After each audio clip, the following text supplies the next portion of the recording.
House Oversight Committee, speaking with whistleblowers with similar claims from across the country, including in Minnesota, where a fraud case continues to rock that state.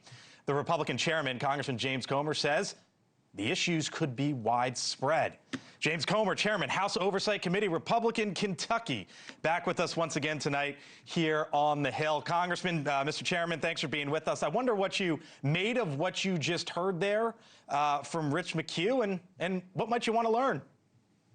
Well, first of all, I applaud NewsNation for doing some tremendous investigative reporting. That's what we need. For our congressional investigation to be successful, we have to have a curious media, we have to have whistleblowers, and we have to have documents turned over. And we've got whistleblowers coming forward. We welcome more whistleblowers in more states to come forward and reach out to the House Oversight Committee. We will treat you with your confidentiality and sincerity.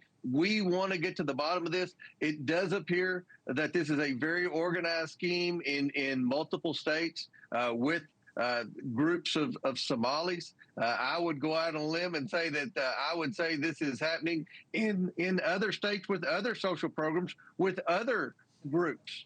There's massive amounts of fraud in our social programs, whether they be SNAP, whether they be housing programs, whether it be Medicaid.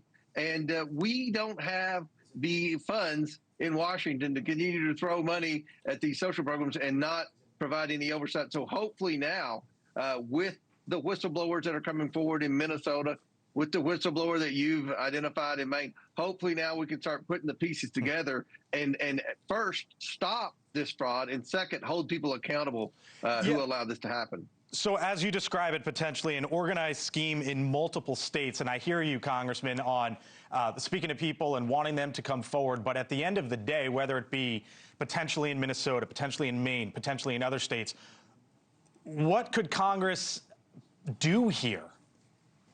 We have to tighten the guardrails. You know, one of the things that honestly Republicans have been saying, and that we've been getting hit with a lot of media outlets and a lot of Democrats, when we've been saying there's massive amounts of fraud in our healthcare system. There are massive amounts of fraud in Medicaid, in Medicare. And this isn't just fraud by people who are receiving these benefits who are ineligible. And if you're an illegal, you're ineligible to receive these benefits, but it's also by providers. Medical providers are using AI technology to overbill Medicare and Medicaid. That's a massive amount of fraud.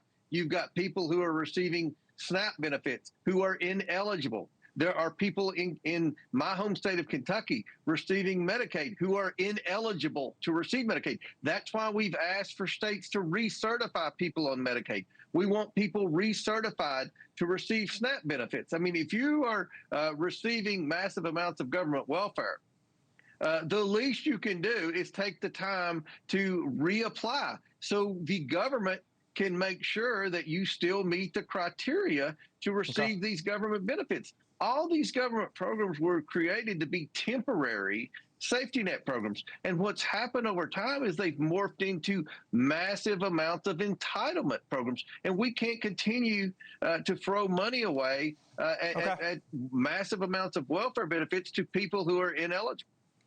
Of course, when you talk about SNAP, there's a much bigger conversation and debate for another day. I hear you, though, on the whistleblowers. Thanks for joining us tonight. Thank you for watching. Subscribe below and download our NewsNation app right now on your phone, and you will get fact-based, unbiased news for all Americans.